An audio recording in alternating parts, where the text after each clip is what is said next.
हर हर महादेव। श्रावण मास के इस पवित्र काल में कर्मा कुटीर परिवार में आप सभी भक्तों का हार्दिक स्वागत है।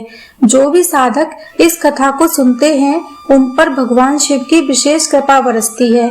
आज से हम शिव महापुराण की रुद्र संहिता के सती खंड की अमृतमयी कथा सुनना प्रारंभ करते हैं। इस कथा में हम जानेंगे देवी सती का जन्म कैसे हुआ, उनका विवाह महादेव से कैसे संपन्न हुआ और कैसे उन्होंने अपने शरीर का उत्सर्ग कर अगला जन्म पार्वती के रूप में लिया। कृपया इस कथा को पूरा सुनिए जिससे आपको पुण्य फल प्राप्त हो। पुराणों में वर्णित है कि जब सृष्टि का विस्तार हो रहा था उस समय ब्रह्मा जी ने दक्ष प्रजापति समेत कई मानस पुत्रों को उत्पन्न किया। उन्हीं में से एक थी संध्या देवी। नारद मुनि ने ब्रह्मा जी से कहा, हे पितामह, आप मुझे देवी सती और भगवान शिव की गुप्त और मंगलकारी कथा सुनाइए। यह कथा अत्यंत पवित्र है और इसे मैं सुनने को आतुर हूँ। ब्रह्मा जी बोले, हे नारद, यह कथा गोपनीय होने पर भी तुम्हारे जैसे भक्त के लिए इसे बताना मेरा सौभाग्य है। ध्यान पूर्वक सुनो। पूर्व काल में भगवान शिव निर्गुण निर्विकल्प साकार से परे विराजमान थे। फिर उन्होंने सगुण स्वरूप में प्रकट होकर जगत को दर्शन दिए। उनके साथ शक्ति रूपा भगवती उमा भी थी। उस काल में ब्रह्मा जी ने प्रजापतियों को उत्पन्न किया। मरीच, अत्रि, पुलत्स्य, पुलह, अंगिरा, क्रतु, वशिष्ठ, नारद, दक्ष और भृगु, ये सब उनके मानस पुत्र बने। जब ये उत्पन्न हुए तो ब्रह्मा जी ने अपने हृदय से एक अत्यंत सुंदर कन्या उत्पन्न की जिसका नाम संध्या रखा गया। वह दिन के प्रथम भाग में क्षीण हो जाती थी पर सायंकाल में उसका रूप और तेज खिल उठता था। संध्या निरंतर जप और तपस्या में लीन रहती थी। इसी प्रकार ब्रह्मा जी के मन में एक सुंदर पुरुष उत्पन्न हुआ। उसका शरीर सुडौल था, नेत्र खिले कमल के समान थे, दांत चमकदार और स्वर मधुर था। उसने ब्रह्मा जी को प्रणाम कर पूछा, हे पितामह, बताइए मुझे किस कार्य में नियुक्त करेंगे। ब्रह्मा जी ने प्रसन्न होकर कहा, वत्स, तुम अपने रूप और पुष्पों बाणों से तीनों लोकों में स्त्री पुरुषों को मोहित करोगे। तुम्हारे प्रभाव से संसार में सृष्टि का एक चक्र निरंतर चलता रहेगा। तुम्हारा नाम कामदेव होगा। तुम मदन, मनमथ, कंधर्व, दर्पक भी कहलाओगे। कामदेव की उत्पत्ति से ब्रह्मा जी के मानस पुत्र मरीच अत्यंत प्रसन्न हुए। उन्होंने कामदेव को उसके योग्य नाम दिए।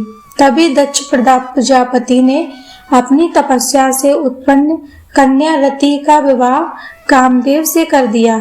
रति अनुपम सौंदर्य से और कोमलता से युक्त थी। कामदेव और रति के मिलन से सृष्टि में प्रेम और आकर्षण की लहर दौड़ गई। सारा जगत इस दिव्य उगल के प्रभाव से मोहित हो उठा। यह कथा सुनकर नारद मुनि ने पूछा, हे ब्रह्मा जी, आप मुझे यह बताइए कि संध्या ने तपस्या क्यों की? उसका विवाह किससे हुआ? उसका शुभ चरित्र कैसे घटित हुआ? ब्रह्मा जी बोले, हे मुनिवर, संध्या के मन में एक बार क्षण के लिए काम भाव जागृत हुआ। वह इस बात से बहुत लज्जित हुई। उसने निश्चय कर लिया कि वह कठोर तपस्या करके शरीर त्याग देगी ताकि संसार में बाल्यावस्था में कोई भी जीव काम भाव से ग्रसित न हो। संध्या ने चंद्रभागा पर्वत को तपोभूमि चुना। उसने मन में सोचा, मैं तपस्या का विधिवत ज्ञान रखती, कोई योग्य ऋषि मुझे सही मार्गदर्शन दे।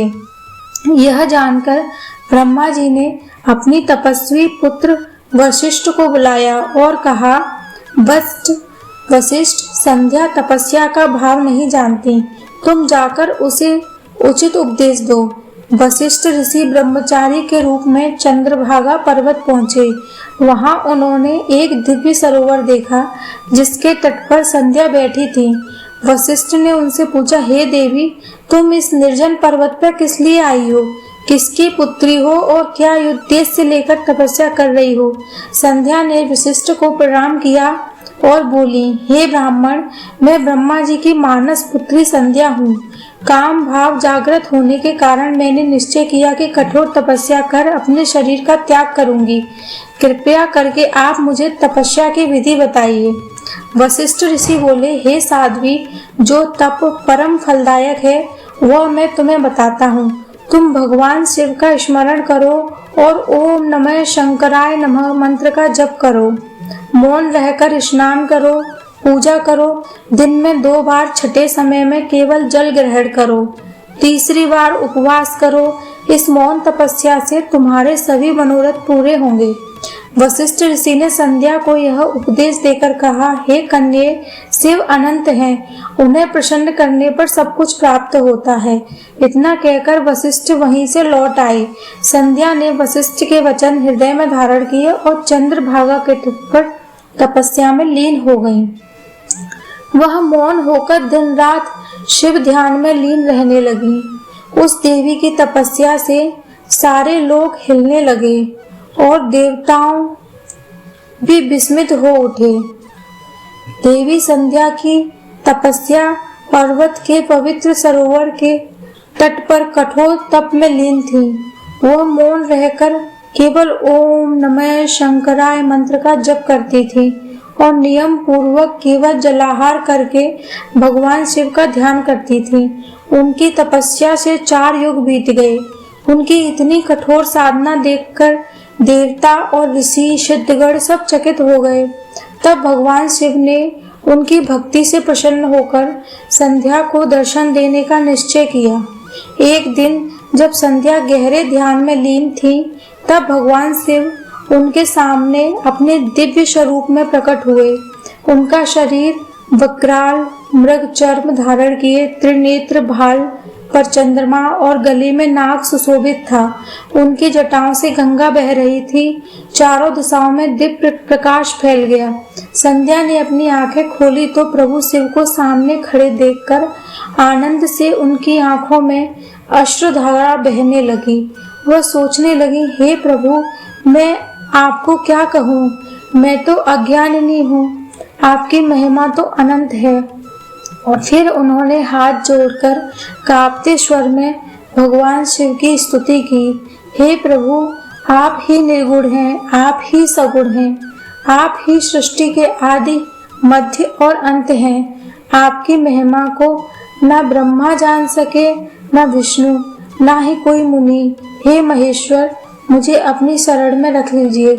संध्या की यह कोमल वाणी सुनकर भक्त वत्सल भगवान शिव अत्यंत प्रसन्न हुए। उन्होंने कहा, हे साध्वी, तुम्हारी यह तपस्या, यह भक्ति और यह निश्चल मन मुझे अत्यंत प्रिय है। तुम्हारे मन में जो इच्छा है वह वर मुझसे मांगो। संध्या ने हाथ जोड़कर कहा, हे देवादिदेव, यदि आप मुझ पर प्रसन्न हैं तो मुझे यह वर दीजिए कि संसार में कोई भी प्राणी बाल्यावस्था में काम भाव से ग्रसित न हो।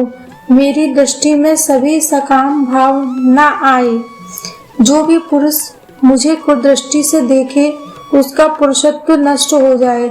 मुझे ऐसा पतिव्रत सौभाग्य प्राप्त हो कि मेरे पति सदा धर्मनिष्ठ, तपस्वी और मेरे पति प्रति अनुरागी हों।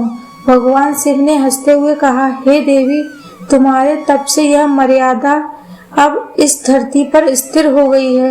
अब कोई भी जीव बाल्यावस्था में काम भाव से ग्रसित नहीं होगा। कौमार्य के अंत या यौवन में ही यह भाव उत्पन्न होगा। तुम्हारे प्रति जो भी कोई पुरुष को दृष्टि रखेगा उसका बल नष्ट हो जाएगा। तुम्हारे पति महान तपस्वी और धर्मशील होंगे। वे 7 कल्पों तक तुम्हारे साथ जीवित रहेंगे। फिर भगवान शिव ने कहा, हे संध्या, तुम्हारी तपस्या की प्रतिज्ञा अभी पूर्ण नहीं हुई है। तुम्हारे हृदय में यह संकल्प था कि शरीर को अग्नि में समर्पित कर देह त्याग करोगी। अब मुनि मेधा तिथि का एक महान यज्ञ चंद्रभागा नदी के तट पर चल रहा है। यह यज्ञ की पवित्र अग्नि में तुम अपनी देह का उत्सर्ग करो। मेरी कृपा से तुम पुनः मेधातिथि मुनि के यज्ञाग्नि से जन्म लेकर अरुंधति नाम से विख्यात होगी। वहां से तुम वशिष्ठ ऋषि की धर्मपत्नी बनोगी और पतिव्रता धर्म का सर्वोच्च आदर्श स्थापित करोगी। भगवान शंकर का यह वरदान सुनकर संध्या के हृदय में दिव्य शांति का संचार हुआ। भगवान शिव अंतर ध्यान हो गए। संध्या ने मुनि मेधा तिथि के यज्ञ स्थल की ओर प्रस्थान किया। उन्होंने यज्ञ की अग्नि में अपने शरीर का उत्सर्ग कर दिया। उसी यज्ञ से तपस्या के प्रभाव से संध्या फिर से प्रकट हुई। अब वे अरुंधति के रूप में विख्यात हुई। उन्होंने वशिष्ठ ऋषि के साथ विवाह किया और अपने अद्वितीय पतिव्रता धर्म में से तीनों लोगों को आदर्श बन गईं। उनकी यह कथा सुनकर नारद मुनि ने ब्रह्मा जी से कहा, हे पितामह, अपने अद्भुत चरित्र सुनाया। अब कृपा कर यह बताइए कि सती देवी का जन्म कैसे हुए। ब्रह्मा जी बोले, हे नारद, अब सुनो प्रजापति दक्ष की कन्या सती का दिव्य चरित्र, जो शिव से जुड़ा है और समस्त जगत को कल्याण देने वाला है। प्रजापति दक्ष को बहुत सी कन्याएं उत्पन्न हुई। उनमें से सती सबसे सुंदर और तपस्विनी थी। सती ने बचपन से ही शिव जी को अपने हृदय में पति रूप में स्वीकार कर लिया था। बचपन से ही सती शिव की मूर्तियों की पूजा करती रहती थी और अपने मन में हर क्षण उन्हीं का ध्यान करती रहती थी। दक्ष को शिवजी से विशेष राग नहीं था। वे उन्हें गृहस्थ धर्म योग्य नहीं मानते थे, परंतु सती का प्रेम अटल था। धीरे धीरे सती यौवनावस्था को प्राप्त हुई। उनका सौंदर्य अद्भुत था, लेकिन उनका मन केवल महादेव में ही लीन रहता था। सती ने यह निश्चय कर लिया कि यदि उन्हें महादेव को पति के रूप में नहीं मिला तो वे जीवन भर कुमारी ही रहेंगी। सती ने घोर तपस्या का निश्चय किया। उन्होंने हिमालय पर्वत पर जाकर कठोर तप आरंभ किया। तपस्या के दौरान सती केवल फलाहार और जलाहार पर निर्भर रहती थी। कई कई दिन तो उपवास कर लेती। उन्होंने अपना चित्त पूरी तरह से शिव भक्ति में एकाग्र कर दिया। देवता, मुनि, गंधर्व, सिद्धगण सभी सती की इस तपस्या को देखकर चकित रह गए। उनकी तपस्या से तीनों लोकों में हलचल होने लगी। सती के इस व्रत और तप से प्रसन्न होकर देवी पार्वती ने स्वयं उनकी रक्षा ब्रह्मा जी ने भी सती के कठोर व्रत को देखा और उन्हें आशीर्वाद दिया कि तुम्हारा मनोरथ अवश्य पूर्ण होगा। भगवान विष्णु ने भी सती की मनोकामना को जानकर प्रसन्नता प्रकट की। देवताओं ने मिलकर भगवान शंकर से प्रार्थना की कि हे महादेव, सती ने आपको पति रूप में पाने के लिए घोर तप किया है। आप उनकी तपस्या को सफल कीजिए।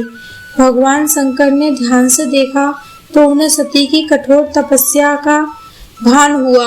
उन्होंने अपनी आंखें खोली और उनके हृदय में करुणा उमड़ पड़ी। भगवान शिव ने सोचा कि यह देवी तो अद्वितीय तपस्विनी है, जिसने मुझे पाने के लिए सब कुछ त्याग दिया है। यदि मैं इसे अपना न लूं तो यह अन्याय होगा। भगवान शंकर ने सती को स्वप्न में दर्शन दिए और कहा, देवी, तुम्हारा यह तप सफल होगा। मैं स्वयं तुम्हारे पिता दक्ष के यज्ञ मंडप में विवाह का प्रस्ताव रखूंगा। सती ने शिवजी के दर्शन पाकर आंखें खोली और उनके वचन सुनकर आनंदित हो गईं। उनके हृदय से सब संशय मिट गया। कुछ काल पश्चात दक्ष ने अपनी कन्या के विवाह के लिए योग्य वरों का चयन करना चाहा, परंतु सती ने किसी को भी स्वीकार नहीं किया। अंत में ब्रह्मा जी ने दक्ष को समझाया, हे दक्ष, सती के हृदय में केवल शिव ही बसते हैं। आप शिव जी को ही अपनी कन्या सौंप दीजिए। दक्ष ने भारी मन से महादेव को अपनी सभा में बुलाया। भगवान शंकर अपनी अनन्य लीला में सजीव होकर दक्ष की सभा में प्रकट हुए। उनके तेजस्वी स्वरूप को देखकर सभा में उपस्थित सब देवता मुनि स्तब्ध रह गए। दक्ष ने आदर पूर्वक भगवान शिव का स्वागत किया और अपनी कन्या सती का पाणी ग्रहण करवाया। सती ने अपने जीवन का परम लक्ष्य पा लिया। उनका मन प्रसन्नता से भर गया। महादेव ने सती को अपनी अर्धांगिनी के रूप में स्वीकार कर लिया। देवताओं ने पुष्प वर्षा की। चारों दिशाओं में मंगल ध्वनि गूंजने लगी। ब्रह्मा, विष्णु और सभी देवताओं ने इस विवाह को संपूर्ण विश्व के लिए कल्याणकारी बताया। हिमालय पर्वत से लेकर कैलाश तक यह दिव्य विवाह उत्सव बड़े धूमधाम से संपन्न हुआ। सती अपने प्रभु महादेव के साथ कैलाश पर्वत पर चली गई, जहां उन्होंने अनंत काल तक शिव के साथ दिव्य लीला की। यह कथा हमें सिखाती है, जब सच्चा और निश्चल हो प्रेम, तो सृष्टि का पालन करता भी उसके आगे नतमस्तक हो जाता है। सती ने यह प्रमाणित कर दिया कि तपस्या और श्रद्धा और भक्ति से कोई भी असंभव कार्य संभव किया जा सकता है। दक्ष प्रजापति के मन में शिवजी के प्रति द्वेष था। वह भीतर ही भीतर बढ़ता रहा। उन्हें यह अच्छा नहीं लगा कि सती जैसी सुंदर और कुलवती कन्या ने गृहस्थ आश्रम का त्याग करके शमशानवासी नागाभरणधारी बागंबर पहनने वाले शिव को पति के रूप में चुना। उन्होंने देवताओं और ब्रह्मा जी के समझाने पर विवाह तो करवा दिया, लेकिन उनका क्रोध शांत नहीं हुआ।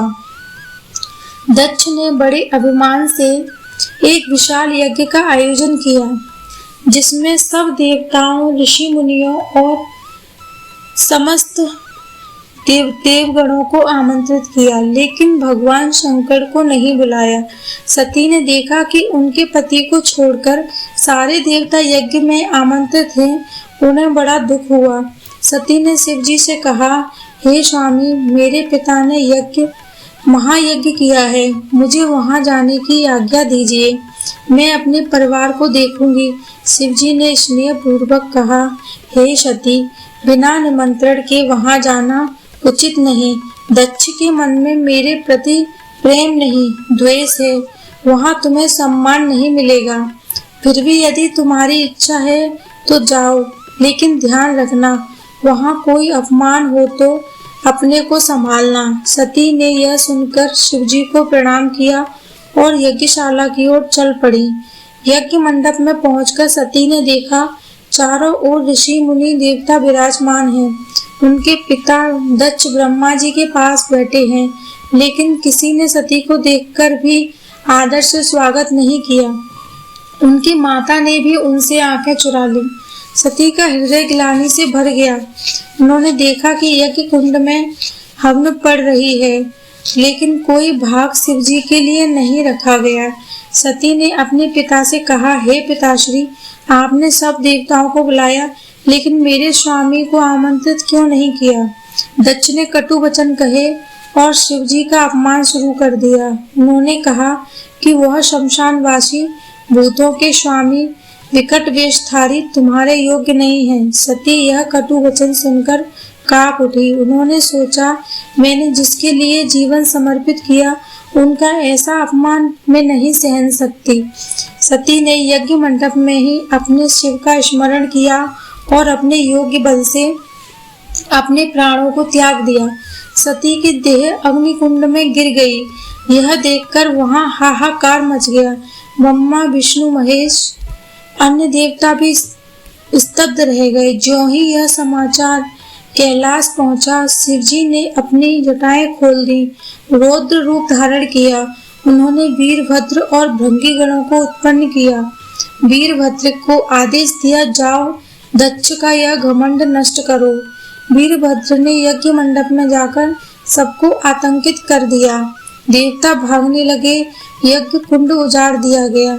दक्ष का मस्तक काट दिया गया और ब्रह्मा विष्णु ने शिवजी से प्रार्थना की, हे महादेव, क्रोध शांत कीजिए, इस यज्ञ को फिर से पूर्ण कर दीजिए। शिवजी ने दक्ष को जीवन दान दिया और बकरा मुख देकर फिर से जीवित कर दिया। सब देवताओं ने मिलकर महादेव की स्तुति की।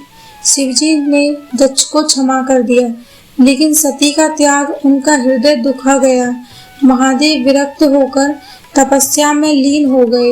उन्होंने संसार से मुख मोड़ लिया। सती ने अगले जन्म में हिमालय राज की पुत्री पार्वती के रूप में जन्म लिया। पार्वती ने भी पूर्व जन्म की भांति शिवजी को पाने के लिए कठिन तपस्या की। अंततः भगवान शिव ने पार्वती को अपनी अर्धांगिनी के रूप में स्वीकार किया और शिव और पार्वती का यह पुनर्मिलन संपूर्ण सृष्टि के लिए मंगलकारी हुआ। पार्वती ने हिमालय और मैना देवी के घर जन्म लेकर अपने पूर्व जन्म की स्मृति को अंतर मन में संजोकर रखा। बाल्यावस्था से ही पार्वती को महादेव में अपार श्रद्धा थी। वे पर्वतों पर घूमते हुए शिवजी के ध्यान में लीन हो जाया करती। पार्वती ने अपने माता पिता से आग्रह किया कि वे शिवजी को पुनः पति रूप में पाने के लिए तपस्या करेंगी। हिमालय राज ने पहले तो मना किया, लेकिन पार्वती की दृढ़ता देखकर उन्हें अनुमति दे दी। पार्वती ने घोर तपस्या की आरंभ की। पहले केवल कंदमूल फल खाकर तप किया करती थीं, फिर केवल जल पर आश्रित रहीं। अंत में निर्जल होकर वायु पर ही निर्वाह करने लगी। उनकी यह घोर साधना देखकर तीनों लोकों में आश्चर्य हुआ। देवताओं ने सोचा भगवान शिव अब तपस्या से बाहर आए और कामदेव को भेजा गया। कामदेव ने अपने पुष्पवाण से महादेव की समाधि भंग करने का प्रयास किया, लेकिन भगवान शंकर ने क्रोध में आकर अपनी तीसरी आंख खोल दी और कामदेव को भस्म कर दिया। पार्वती ने यह दृश्य देखा, लेकिन उनके मन में शिवजी के लिए श्रद्धा और बढ़ गई। भगवान शिव पार्वती की तपस्या से प्रसन्न हुए। उन्होंने माता पार्वती को दर्शन दिए और कहा, तुम्हारी यह तपस्या व्यर्थ नहीं जाएगी। मैं तुम्हें पत्नी रूप में अवश्य स्वीकार करूंगा। शिवजी ने हिमालय राज के पास देवर्षि नारद को भेजा और विवाह की बात कही। हिमालय राज और मैना देवी ने हर्षपूर्वक इस विवाह को स्वीकार किया। देवताओं ने आनंदित होकर कैलाश पर्वत को विवाह उत्सव उसके लिए सजाया। चारों ओर देवता, ऋषि, मुनि, गंधर्व, अप्सराएं सभी एकत्रित हुए। महादेव अपनी अनोखी बारात लेकर हिमालय राज के द्वार पर आए। शिवजी के गण, भूत, प्रेत, पिशाच सभी उनके साथ थे। उनका यह विचित्र वेश देखकर मैना रानी भयभीत हो गईं, लेकिन पार्वती ने विनम्र भाव से माता को शांत किया और कहा, यह मेरे प्रभु हैं, इनकी लीला अद्भुत है। महादेव ने पार्वती के साथ सप्तपदी से लेकर विवाह संपन्न किया। ब्रह्मा, विष्णु सहित सभी देवताओं ने आशीर्वाद दिया। चारों ओर मंगल ध्वनि होने लगी। सभी देवताओं ने पुष्प वर्षा की और गंधर्वों ने गीत गाए। कैलाश पर्वत पर महादेव और पार्वती का दिव्य मिलन संपूर्ण ब्रह्मांड के लिए कल्याणकारी सिद्ध हुआ।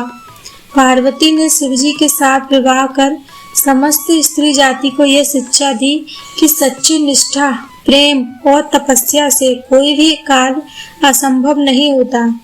महादेव ने पार्वती को अर्धांगिनी बनाकर आदर्श पति का स्वरूप प्रकट किया। उसके इस दिव्य विवाह से तीनों लोकों में धर्म की स्थापना हुई। शिव शक्ति का यह अद्भुत संगम सृष्टि के संचालन का आधार बना।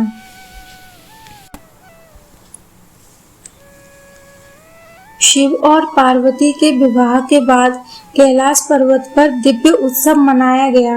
देवता, ऋषि, मुनि, गंधर्व सबने महादेव और पार्वती की स्तुति की।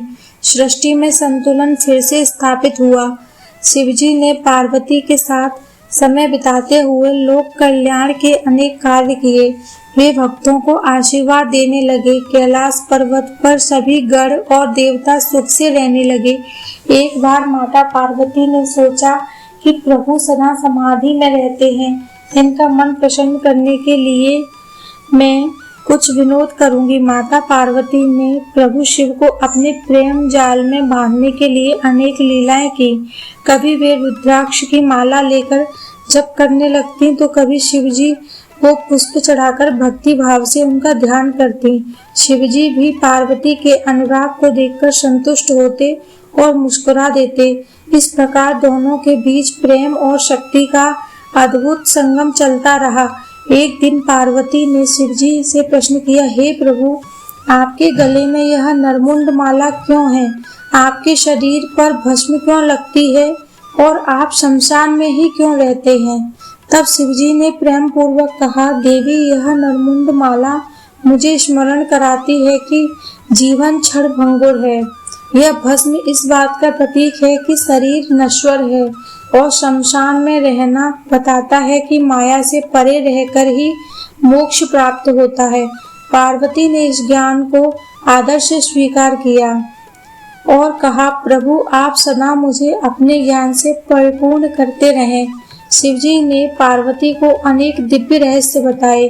वे रहस्य आज भी शिव पुराण में समाहित हैं। इस प्रकार महादेव और पार्वती का जीवन संपूर्ण जगत के लिए आदर्श बना। उनके मिलन से शिव शक्ति का अद्वितीय संगम हुआ और भूत, भविष्य और वर्तमान सबका कल्याण हुआ। शिवजी और माता पार्वती के इस दिव्य संगम से तीनों लोकों में आनंद का संचार हुआ। कैलाश पर्वत पर उनकी लीलाएं निरंतर चलती रहती थी। माता पार्वती ने अपने तप से यह सिद्ध कर दिया कि सच्चा प्रेम और निष्ठा किसी भी बाधा को पार कर सकती है। भगवान शिव ने उन्हें अर्धांगिनी बनाकर संसार को यह उपदेश दिया कि शक्ति और शिव एक दूसरे के बिना अधूरे हैं। शिव शक्ति के मिलन से ही सृष्टि का संचालन संभव है। एक समय माता पार्वती ने शिवजी से निवेदन किया कि हे प्रभु, आप मुझे वह गुप्त ज्ञान बताइए जिससे जीव मृत्यु के बंधन से मुक्त हो सके। तब भगवान शिव ने पार्वती को अमरत्व का रहस्य सुनाया। यह वही रहस्य है जो कालांतर में अमरनाथ गुफा में सुना गाया करते हैं। उस समय वह एक सुक ने यह अमर कथा सुनी। वही सुखदेव ऋषि बने जिन्होंने भागवत पुराण का उपदेश दिया। भगवान शिव ने माता पार्वती को यह भी बताया कि भक्त यदि सच्चे मन से उनका स्मरण करें तो उसे किसी प्रकार का भय नहीं रहेगा। शिवजी ने कहा, जो व्यक्ति निष्ठा से शिव पुराण की कथा सुनता है उसके सारे पाप नष्ट हो जाते हैं, उसे मोक्ष की प्राप्ति होती है। माता पार्वती ने आनंदित होकर भगवान शिव की स्तुति की।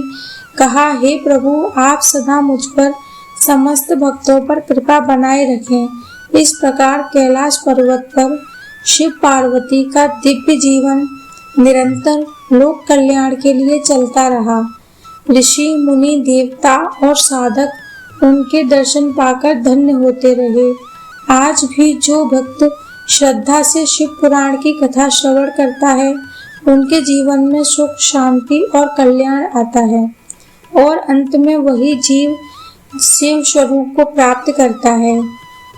भक्ति और साधना में असंभव को भी संभव बनाया जा सकता है। इस तरह से महादेव और पार्वती की यह दिव्य कथा हमें सिखाती है कि श्रद्धा, विश्वास और तपस्या से हर साधक अपने जीवन को सफल बना सकता है। आशा है आप सभी को यह शिव पुराण की पवित्र कथा प्रेरणा देगी और आपके जीवन में शांति और समृद्धि का संचार करेगी। यदि आपको यह कथा अच्छी लगी हो तो हमारे चैनल कर्मा कुटीर को अवश्य सब्सक्राइब करें, वीडियो को लाइक करें और अपने परिवारजनों व मित्रों के साथ साझा करें।